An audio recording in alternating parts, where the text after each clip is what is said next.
My guest today is Koshu Kunii. He's a general partner at Lifetime Ventures, where he invests in human and planetary health solutions. He's also the writer of Venture Humanist on Substack, where he explores what it means to live a deeply human, intentional life in a post-AI world.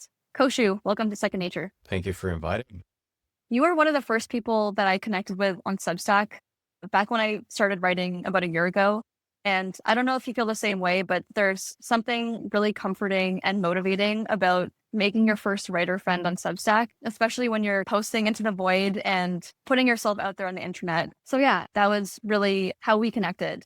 You're also the first person that I've met who is living in Okinawa, a tropical island in Japan. I get the sense that living there in Okinawa isn't a random life choice for you. So I want to start there. You've lived in 12 cities. You grew up moving between places like Brazil and Myanmar. What specifically made Okinawa feel like a place that you wanted to actually stay in? Thank you. In very short sentence, it is nice people plus sunlight. I generally like places that have a good amount of sunlight hours and just naturally polite and also just very friendly people.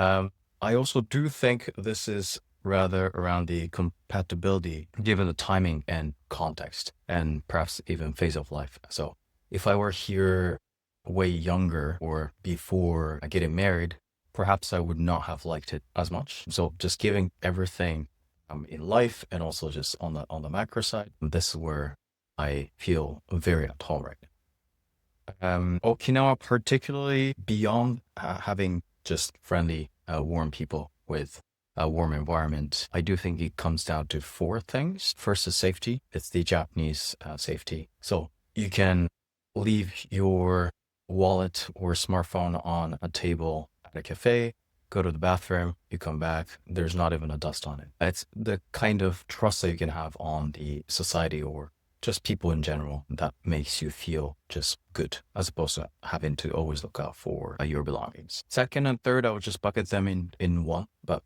being able to be present in the moment. And therefore that allows for deeper thoughts and interactions. And this, I think I came to appreciate here in Okinawa, which I didn't know that I was missing out in large cities like New York City, Tokyo, London. It is nice to sometimes be bored. And I think the boredom actually allows us to be in that space-time that we are currently in, which then allows us to be either fully present here and now, or to be able to have that flow in the conversations or interactions with others. And the last pillar that I really find important here is the collectiveness. It is very rare to see people alone in Okinawa. You go to Tokyo, what is called the family restaurants. So this sort of a nicer version of fast food chains. Majority of people are there eating alone. It's quite normal. Obviously, different cultures have different standards for going out or being alone outside or not. But here, if you ever go to a restaurant alone, just random strangers will come and talk to you. I don't know if they feel bad for you or it's just a very default to not leave out anyone. It is a small island at the end of the day. So I do think this collectiveness was born out of survival mechanism, but now it's so embedded in their culture that being always with others, especially of different generations, it's very common to see family of 3 generations over a long table eating out. That I'm not at all surprised why Okinawans live long, or the longevity and the blue zone aspect of Okinawa. I actually think it's not only from the diet, but more around the socialness. I think it's actually very difficult to have. I don't want to claim Alzheimer's, but that any cognitive dysfunction when you're constantly with people of different generations. Do you feel like with all those positives that you've had to give up anything by choosing to live in Okinawa? Yeah, quite a lot. I do think for any commitment in life, so in this case, place, you are giving up something in exchange for something else. So it's a trade-off, right? In our case, I will bring it down to 2 things. One is the friends and family. So we always have most amount of friends and family back in France. But I mean, we also made new friends and some of our family members are in Japan. So again, it's a trade-off. And the second aspect is this is more rural area versus urban areas, but access to new events, new things, essentially just cosmopolitan city life. It is interesting though, because this was our own decision to move here. When you have any self-induced stress or self-induced choice on trade-off, that is reversible. So we can always move back to cities. Whatever we lost or gave up then leads us to gain something else. Meaning to say, with less families and friends around, whenever we meet up with them over holidays, for instance, we spend far more quality time. We're also more intentional about which friends and family to spend more time with, or perhaps to prioritize to then go on annual trip together. And in terms of access to new things and events, we actually don't really need constantly new things. It's this sort of modern society's addiction to novelty. And I think once you can let go of not having to live out of FOMO, you do gain that peace of mind that if or when we move back to big cities again, I hope that we'll be less tempted to just attend all the new events and try all the new things, and be a little bit more intentional about what to try versus what to optimize for, so that explore-exploit ratio. Yeah, I don't know if it's an age thing or an intention thing, but I'm definitely finding the same. I live in Toronto, and really there are so many coffee shops around me, so much going on, but I typically only end up going to the same one or two coffee shops that we love. And so I think there is some amount of agency in being very intentional about everything that you do, the people you spend time with, where you live, the things that you kind of spend your days doing. You've described Okinawa as being unusually AI defensible, which I thought was a really interesting framing. What does that actually mean in day-to-day life, and what makes it resistant to AI? Because I think a lot of people are becoming more attuned to the space that they inhabit, whether that be creating those conditions themselves or physically moving to different countries, and people weigh the pros and cons. But what about Okinawa specifically makes it AI defensible from your vantage point? Thank you. It's just with the caveat that we still don't know a lot about how the future may look like. So I guess less prone to be replaced by AI today, but perhaps, we never know in the future. Having said that, by AI, let's say LLMs and even word models, they fundamentally require data to then be trained or to then be refined to then be functional. If nothing is being measured, digitized, and turned into data, then they obviously cannot be trained on this, and therefore they cannot come into the space. Okinawa, along with other less urban areas, much of life is not digital. The majority of people here, by default, they'll operate in non-digitized way. So for instance, there are a lot of restaurants or cafes that are not on Google Maps. They don't need to be, because their customers are people in the neighborhood. They know them. Why do you need to have the pin on the Google Map?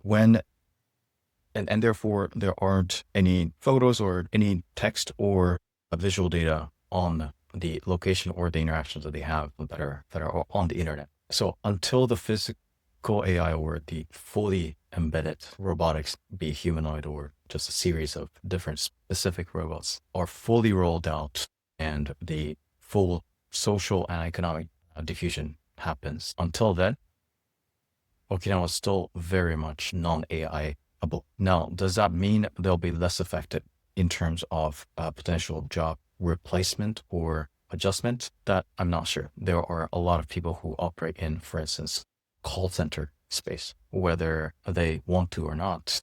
This is one of those spaces that AI will be able to operate at a similar level as human performance. So I don't want to say that AI is never going to replace anything in Okinawa, but not having the day-to-day data may be an advantage today as opposed to what used to be an advantage in bigger cities. Would you say the lifestyle is also maybe AI defensible in a way, because people themselves are very social?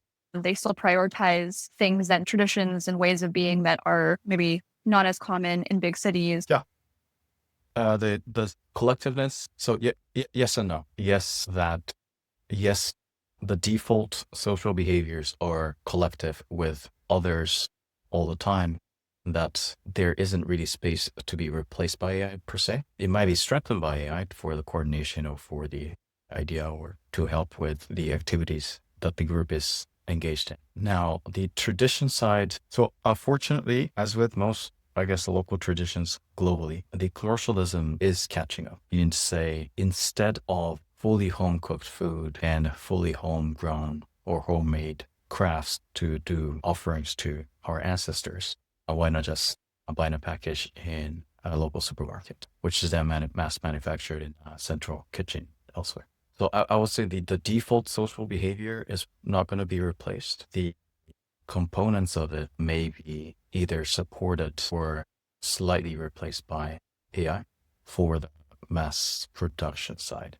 That makes sense. Yeah, interesting. Yeah, I think I'm just considering it from the angle that many people are maybe now thinking about getting offline, turning to analog. And so if you already have a culture that's maybe more familiar with that, so there are less social or less barriers to achieve that type of social infrastructure. Yeah. I actually don't know if going fully offline is the solution either. I think very unfortunately, we probably won't have the option to go fully offline. It's sort of today, it's sort of similar to not having an email address today. In some places, we won't even be able to have, open a bank account or have a phone number. So we can't function in the society without, obviously, how much energy and time do we spend on AI or on emails or social media? It can be adjusted. But from that sense, I actually do think people who have access to or who are currently taking advantage of AI tools, but are also aware of the potential consequences and therefore are willing to systemize in a way that we're not completely consumed by AI, rather consume AI in a healthy dose to then make the most out of it, is probably the way to go, as opposed to going fully offline. But again, we don't know how the future may look like, so maybe For sure. completely off. Yeah. Yeah, very well put. I want to move on to this concept that you talked about. Western culture often gets characterized by eating fast, rushing to places. Obviously, these are just kind of stereotypes, but I do think there's some truth to that. But by contrast, you talk about Yuntaku, which is this Okinawan cultural practice of long, unhurried conversation. How does Okinawa actually create the social infrastructure to allow for this kind of practice and community? Like, what does that actually look like? Right. An example would be for any event or activity, people actually seem to come for Yuntaku as the main event as opposed to the event itself. I do CrossFit. CrossFit is an hour. Many of the classmates or many of the people come to the class 30 minutes before. They kind of stretch. They just talk. They just chat. We do 1 hour of CrossFit session, and then 30 minutes to an hour, we then chat again. So we've been chatting for an hour and a half. But mind you, during the CrossFit session, we also chat. I actually think people come for the other people or to connect with other people. And CrossFit is sort of an excuse or it's a nice activity to do together as opposed to people coming to optimize for, I don't know, certain form of a certain movement, and doing it with others is an extra. So I think this hierarchy of the priority of activities is sort of flipped by default. Social infrastructure or this collectiveness, I do think, is embedded in the culture because of the geographical and historic needs. So Okinawa, or back then Ryukyu Kingdom, it's a small island between China and Japan. They needed to be diplomatic with other countries or other kingdoms around, as well as within, because it's a small island. The collectiveness is sort of a way for survival. It's a survival mechanism as opposed to nice to have. And I think it's so embedded in their day-to-day from when they're little that it's really common to see, let's say, I don't know, 5-year-olds interacting with their grandparents at minimum weekly, if not day-to-day. Then that is not even just encouraged or just something that your parents tell you to do, but it's just a default that you go on a walk with your grandparents, you see a neighbor and it's completely normal to hang out in your neighbor's house. Or the other way around, it's a collective parenthood in a way. So it is okay, if not even encouraged, that a neighbor grandma would take care of your kids while you may be away for work. And there's no payment, there's no financial obligation for this, but they may not pay back, but they may thank the neighbor with the offering or whatever they got uh, from work or from their farm. So it's a really circular system within the community level as opposed to a household level. I mean, what I'm hearing from this is it might be a good place to consider raising my own kids, because I love the idea of multi-generational, communities, the safety for children to go places. Yeah, I mean, that sounds pretty idyllic. Going back to the conversations, you mentioned CrossFit and people coming before and after. What do these conversations actually look like? Are they just, is this small talk? Do people have pretty in-depth conversations depending on the activity or where you are? How personal does it get? And do you have any memorable conversations? Majority of it is just the ordinary chit chat. So a lot of it is about day to day, some events or about their family. They actually do talk about their family members a lot. On the more deeper conversations, but they do happen, but perhaps more in an intimate settings. I mean, you say this is less deeper conversations arise less out of Yuntaku or the longer conversations over a certain activity during the day, but rather longer dinner, drinks in the evenings. Notable conversations.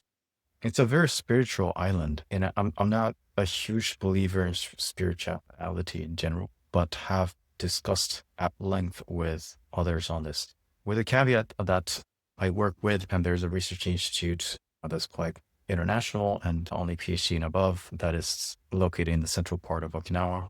And so I also interact quite a lot with these researchers or scientists. So they obviously have a slightly different mindset. With them, we have actually talked about the intersection between spirituality, consciousness, quantum fields. I'm not sure if I would actually credit Yuntaku in Okinawa for this deep conversation. Right. But I do think this environment, the unhurried environment, the collective social behavior as a default definitely helped to have that conversation. It was supposed to be just a pancake on the weekend, and it ended up 4-hour conversation on black holes to the intersection between the neuroscience and quantum computing. Super cool. I think a lot about environments, both physical and social, and how they actually contribute to thinking and creativity. What specific conditions allow you to actually do your best thinking? Like, I'm just curious in general about someone who's very intentional, like yourself. What are you doing to get in that creative or writing headspace? Walk me through your process. Sure. I don't have a standardized process, but I do have 2 buckets of thinking and specific environments that I tend to operate best in for these 2 specific purposes. This may not apply to others, but at least for me, this is something that I've iterated on and makes more sense. Thinking, in my view, can be divided into 2 parts. One is the exposure to new ideas, and then new ideas or thoughts. And the second part being distillation of these thoughts into concrete or purest form. The exposure to new ideas and thoughts, by default, you have to be out there. So, I mean, you can kind of hack LLMs to give you new ideas, but at the end of the day, some of the new thoughts or ideas have come through conversation with other people, including and especially experts in fields that are completely outside of your field. So I actually do enjoy speaking with scientists on different topics of the venture capital because they're not familiar with it. So they give you their own thoughts that are usually not related to startups of venture capital per se. But the concept of nonlinearity coming from applied physics that may actually apply quite well to startups and venture capital. So speaking with different experts in different fields, or just speaking with others in general, there's something about the process of putting whatever your thoughts into sentences and bouncing back and forth that then gives birth to new type of ideas. This is quite similar to the emergence concept. So if the connection is really, really good, then the person, you and whoever you're talking to, the conversations can become actually far bigger than some of its parts. So just sum up individual thoughts. So that's all on the new thoughts and ideas. On the distillation, it happens in 3 different forms or activities. One is early morning. I'm actually not a morning person, but I wake up naturally early because the sun comes up pretty early in Okinawa. Helps. Yeah.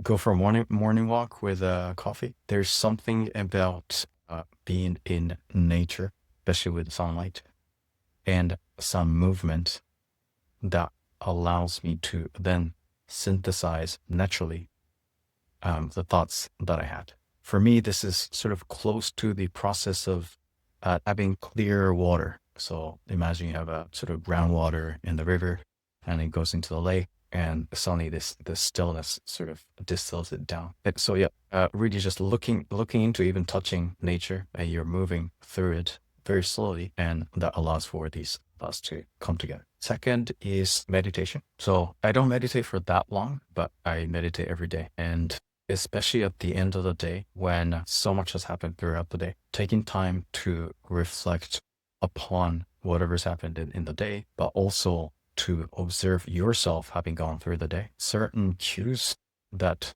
were so subtle that I did not notice in the moment comes back into my brain during meditation. I don't know. It could be a really random comment that someone that I've spoken with in that day had mentioned that suddenly pops back into my mind, that then gets connected to some other thoughts. So I think being still and really having that reflection or self-observation helps. And third is, I think a lot of people can relate to this, but during travel or during transport, I hate driving.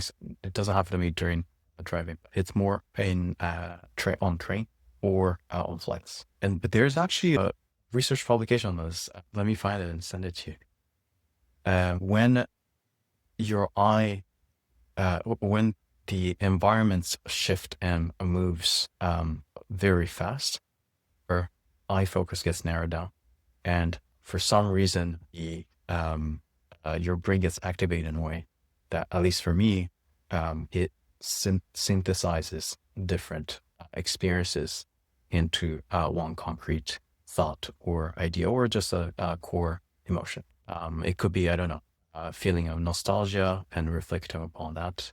Or it could be just a series of thoughts that are more relevant to work. But yeah, on a train or flights, taking that moment it seems like zoning out, but at least in my mind, that's the sort of distillation process. I would also like to actually invert this into what kind of environments do I not think, or do I not become creative in? For me, the artificial environments that make me out of sync with the rest of the world. So being in a box of concrete and steel and being alone for too long definitely makes me think less or be less creative. So COVID and the lockdowns were probably not the best time for my thinking, at least. Yeah, I mean, I guess you don't want to be in a condo in Toronto. I think that's, especially in the winter. So it sounds like it's a combination of socializing your ideas with others, which I connected to like system 3 thinking, like that collective intelligence and emergent ideas that come out of it, moving, being in nature, but then also slowing down. I would say that's pretty similar to how I think about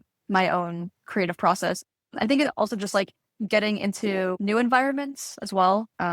This actually all comes down to Montessori and the prepared environment. I do think there's a lot to be said about the space that you inhabit and what's in your environment, what's not in your environment. So I take that really seriously as well. Yeah, zooming out a bit, when we think about what to actually build and optimize for in a post-AI world, I want to talk about a concept that you wrote about on Substack called the infinity test. And to paraphrase your words, the infinity test basically asks what activity would still hold value if you had to do it forever without decaying or having diminishing returns. Tell me more about why this is a worthwhile heuristic and what kinds of activities actually pass the infinity test or don't pass the infinity test. Why this is worthwhile? I don't know if this is worthwhile for everyone, but at least for me, the question I've always asked myself and I've always asked it upon was if I had one more year of life, what would I do? Or would I do this? And this is a great question to ask to minimize regret in life. This sort of like Jeff Bezos' regret minimization. But for many people who already ask or who already ask themselves this question, they have done at least a number of bucket list equivalent activities. So I did wonder whether that was actually a good question to ask, because in a year's time we probably won't be dead, and therefore, or we hope not to be dead, and therefore I think the actual activity, even just for the 1 year duration, would be different. Now, are you familiar with Pascal's wager? I am, yeah, but Yeah. feel free to explain it. Yeah. So there's a concept called Pascal's wager, where there was a mathematician called Pascal who uh, mathematically proved that if there was non-zero probability of God existing, then it doesn't matter if it's very low probability or not. The consequences are infinite heaven or infinite hell, and therefore non-zero probability multiplied by infinity is infinity, and therefore he proposed, or at least he himself devoted to Christianity. Now, I think it's a really interesting way of thinking about the potential of infinity. Now, as of today, death still hasn't been solved for, but there are many startups and scientists looking into at least improving the regenerative function of humans to then allow us to live far longer than what we can realistically live today, if not forever. This is sort of like the don't die movement by Brian Johnson. If we actually have non-zero chance of living infinitely, then perhaps we should ask ourselves that infinity test or infinity question, which is, if we were to live infinitely, what would we do? Now, I do have to say, I'm not the first one to obviously have thought about this. Nietzsche has asked a slightly different question, but his concept was eternal recurrence, which is, if today looked exactly like today, is this a life worth living for eternity? I'm more interested in the activity side as opposed to living exactly as is, meaning to say, I do think the environments, physical, social, digital, will continue to be different. So within the changing and complex environments for eternity, what kind of activity should we be doing? I also do think this aligns with the biggest regret that at least the biggest regrets of the humans. So there's a book called Top 5 Regrets of the Dying. And by far the number one regret of the people who are in palliative care is that they did not live a life that was true to themselves, that they somehow lived a life that they thought others wanted them to have, or they thought was great, but was actually not true. So the authenticity of your life. And what would you do if you only had 1 year left to live does not answer this question. But I actually do think that the infinity test helps us discover whether the activities, work, relationship, or even the places that we live today is actually authentic and is actually true to ourselves. Only activity that I think pass the infinity test, at least for me, is one of regenerative nature, meaning to say, you do this and it doesn't just deplete, it doesn't deplete our energy or resources to do so. So these are the things about, at least in my grandma's words, are the four core activities of life, which is to sleep well, eat well, move well, or exercise well, and socialize well, or connect with others. So those are 4 core activities that I'm currently focusing on. But I do think this regenerative activity depends on the individuals and context or phases of life. So I actually don't think we need to be doing one specific activity for eternity, but rather a type or category of activity. So you may have, I don't know, a decade of your life dedicated to a startup, but the subsequent decade may be focused on something else. So there are probably seasons to do different activities. At the end of the day, this is really what we individually should be asking ourselves, perhaps infinitely. This is a bit out of left field, and whether you think GLP-1s are good or not. I'm just curious, what do you make of that recent trend toward Ozempic and GLP-1s? Do GLP-1s interfere with the activities that pass the infinite test? You mentioned eating and sleeping and things like that. So yeah, what do you make of that being introduced into society and becoming really commonly used? GLP-1s are quite interesting in a way that, at least commercially, it's an incredible success. But societally, I think this is a strong signal that our consumption has taken us to even a suicidal level. So without overconsumption, there is obviously no need for GLP-1s. So I do think the society has come to the level of overconsumption that we now need such solution in masses. Having said that, this may be a positive shift or start of the positive shift. That positive shift that we are reaching the peak of consumption or peak of overconsumption. Apparently, post GLP-1 use, the appetite really goes down. So I have not tried it myself, so I can't tell. But anecdotally, through my friends who have tried it, you really lose appetite to a level that even fast food consumption has gone down for those individuals who are used GLP-1s. So maybe this is actually a good turning point for individuals to then readjust their lifestyle accordingly. I do have to mention that for any issue where a significant minority of the society is facing, it is not only up to individual willpower, but it is systemic, meaning to say, we need to change the systemic default of the ease or access to processed food and lack of mobility of movement as a default. So Absolutely. I do think GLP-1s are great signals. I hope that we as a society make systemic shift as opposed to individual changes. For sure. Yeah. And studies are really early, of course, but it seems like it's not only affecting how people consume food, but also impulsive shopping habits have declined, other addictions, and just generally impulsive decision making and behaviors. I think time will tell because it's still very early, but it's interesting to kind of see that it's going beyond consumption from a food perspective. Should try actually. Even scrolling, right? I think that's Yeah. maybe GLP-1s will be used to fix people's phone addictions. I wouldn't be surprised. Yeah. But you have Okinawa, so you're fine. You're in a good place, I think. So suppose we've entered the death of recycled knowledge and this idea that only a handful of information is actually unique. How do you personally find alpha in a sea of information? I mean, there's a lot of noise out there. So what are you actually doing to find unique inputs and also form your own unique outputs? You talked about collective intelligence and socializing with people as one kind of avenue for that, but I'm just curious how you're, as a VC and in your personal and professional life, thinking about cutting through the noise and actually coming up with unique insights and thoughts. So yeah, I actually do think that the only handful of information is truly unique since a long time ago.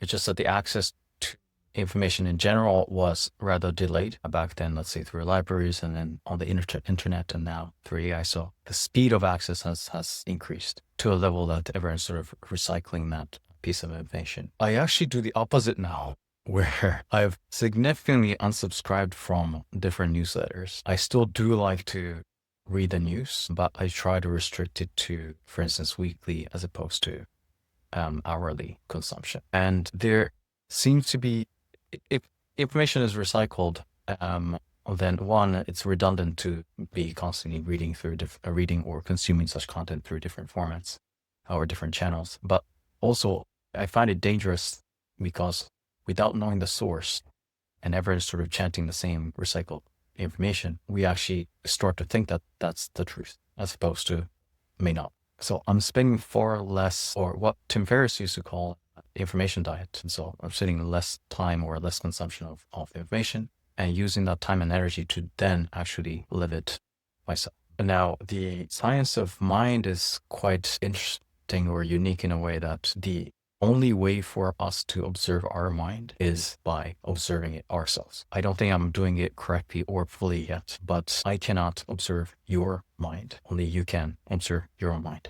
And Observation is sort of a necessary condition to any scientific experiments. And so for me, I'm far more interested in trying to expose myself to different environments, including and especially environments that are so different from what I'm currently used to.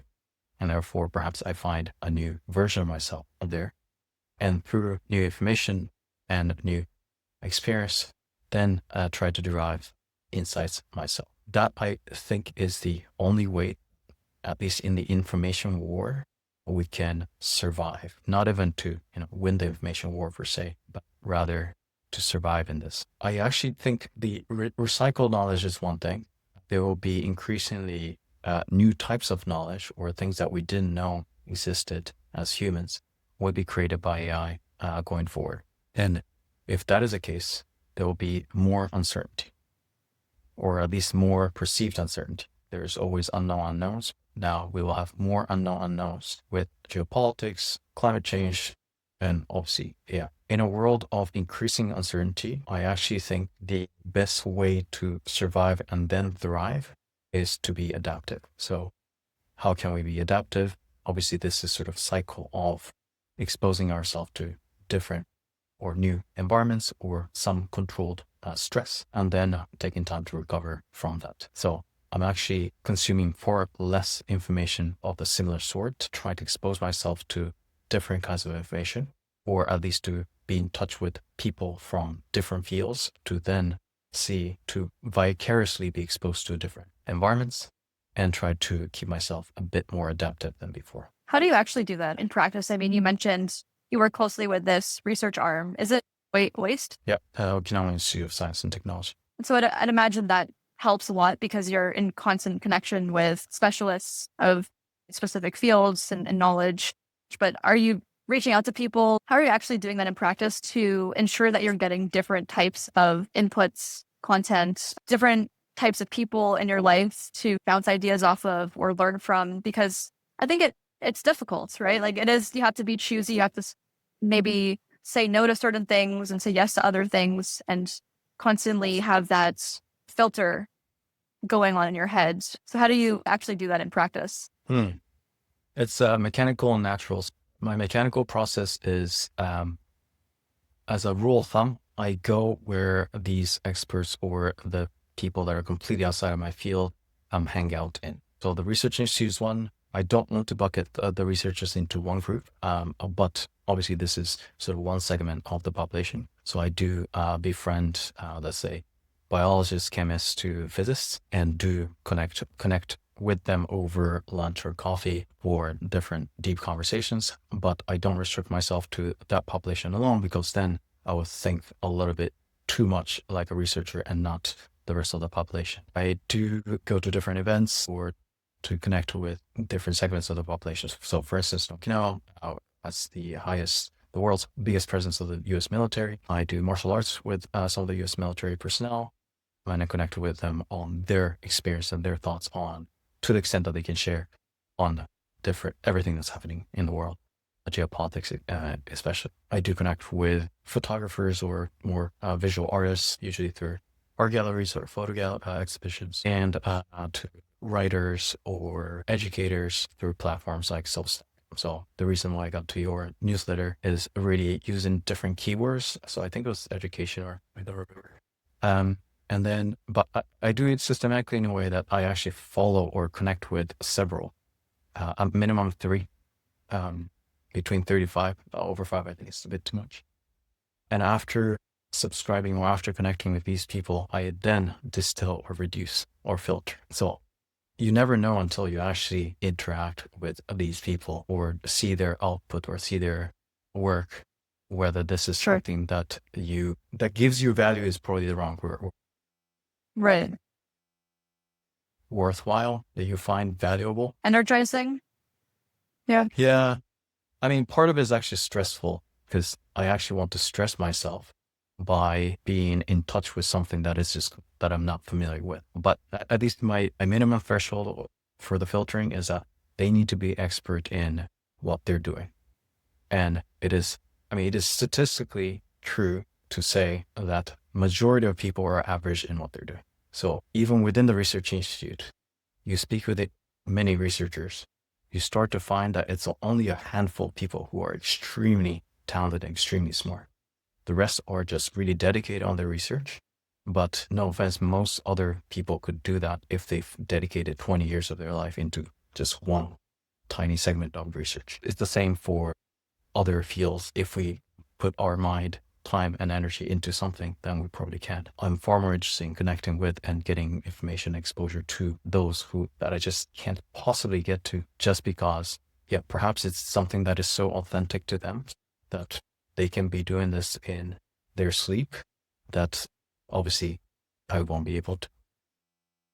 Yeah, I really resonate with that, especially, I mean, I talk about it on Substack sometimes, but learning the cello as an adult beginner, I feel like I'm regularly putting myself in a stressful situation in some ways. Obviously, I enjoy doing it and it's a beautiful instrument, but it's not easy. And it's also sometimes, I don't know if embarrassing is the right word, but you're putting yourself in a situation where you're so bad for so long at something. And I'm sitting across from my teacher who's a professional cellist and she's been doing it her whole life. And so I I really enjoy and appreciate learning from someone like her because it's unlike any other input that I would get in my life. So How did you yeah, find that though? cello. Yeah. As in, I feel like we probably have not only just one activity, but just several, if not, hundreds of activities that are probably true to ourselves. But in billions of different options, I feel like most of us just don't come across that and therefore don't know that there are those activities out there, especially as an adult. Like, how did you find that? So I had a very brief exposure to it when I was little at Montessori, and symphony came in. They did, I think it might have been free lessons at school. And I saw this cellist playing in the symphony and I was like, I want to do that. Like the other instruments, they don't really interest me. Cello, I don't even know what this instrument is. I'm like 5 years old, but I want to do that. So I had a very brief year, I think maybe, where I got to play at school. I actually think I was called to it in, you know, a cliche way. Like, I think it was the tone. It sounds like someone singing, like just that exposure to it as a kid. That felt like my instrument. I stopped playing because I was in competitive dance and I was busy. But as an adult, I kept thinking about the cello. I just kept thinking, when am I ever going to do this? If I keep waiting or prolonging, there's no good time to start.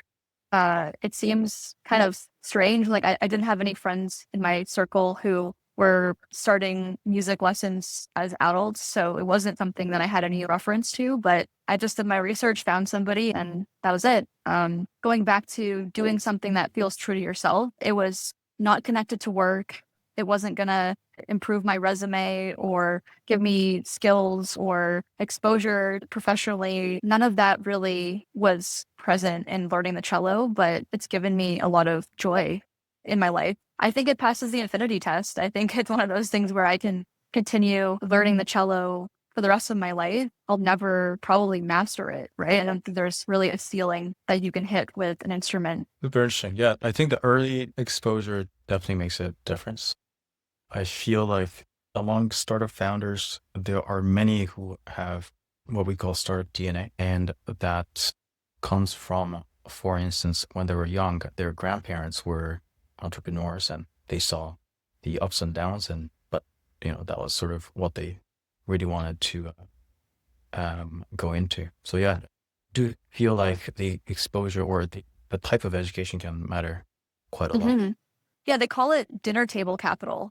Like Yeah, this, yeah. they've done studies and whatever you hear at the dinner table can have a huge impact on what you end up doing down the line. So yeah, I think it's important to just think intentionally about what you actually want to do in your life. And it's not always immediately obvious or apparent. And I do think you have to do some amount of research and very deep thinking and maybe even just talk to lots of different people outside of your immediate friends and family to arrive at those conclusions along the way. And yeah, my final question is on that note, what kind of life do you envision for yourself in the next post AI decade?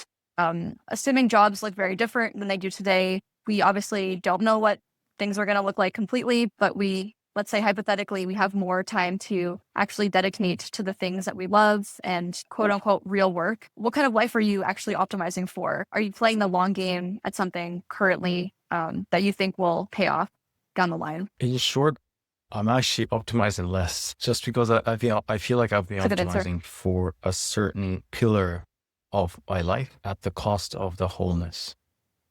And so I'm optimizing less individually. And so I guess in return, optimizing for the wholeness. Now, two angles to this. One, again, with everything that's happening geopolitically, naturally, so climate change, environmental degradation, and socially and economically, mostly through AI. Being stuck with mediocrity is the biggest risk that we can take on today. So I'd like to at least have a little bit more exploration than exploitation. So less optimization, but more exposure to different things, people, activities, events that are outside of my current field to then see perhaps what my cello is, or to be a little bit better prepared for whatever is going to be happening in the world going forward. I think the world is going to look very different in 10 years, 30 years time. I can't see myself retiring completely from work. So I'll probably even be working part-time as long as my cognitive functions stay. And so if that is the case, then even venture capital as we know it today, or even startups as we know it today, will probably look very, very different in 30 years time. So if that is the case, I do play around with different AI tools. I do keep up with the news, but I'm doing that far less. And I'm exploring different activities for interacting with different people far more. So just trying to be most adaptive as possible. Sort of a Darwinism concept, but applied to work and life. Second aspect is I do think the regenerative activities that pass the infinity test are really important. And so examples are sort of social fitness or philosophy dinners. But my biggest interest is not just doing that for myself, but rather to have this as a systemic default again. So how can we then maybe not go back to the old days, but rather with AI and technology integrated, how does the future look like where the social aspect, so eating with others, moving with others, maybe not sleeping with others, but at least living a great life with other people is the system's default, as opposed to something that we pay to do or we have to do at the cost of work or something else. Very aligned with that. Yeah. I mean, I think building social forms or using technology to create better human experiences and contribute to human flourishing, I think it's really important to obviously focus on creating those conditions for yourself. But then as builders, how do we do that for more people at scale? Yeah, at scale is definitely something that is conditional to, or that is needed for the systemic change. Amazing. Well, Koshu, thank you so much for the conversation. Really enjoyed this, and I really appreciate you taking the time. Thank you very much, Sam. Looking forward to continuing the conversation.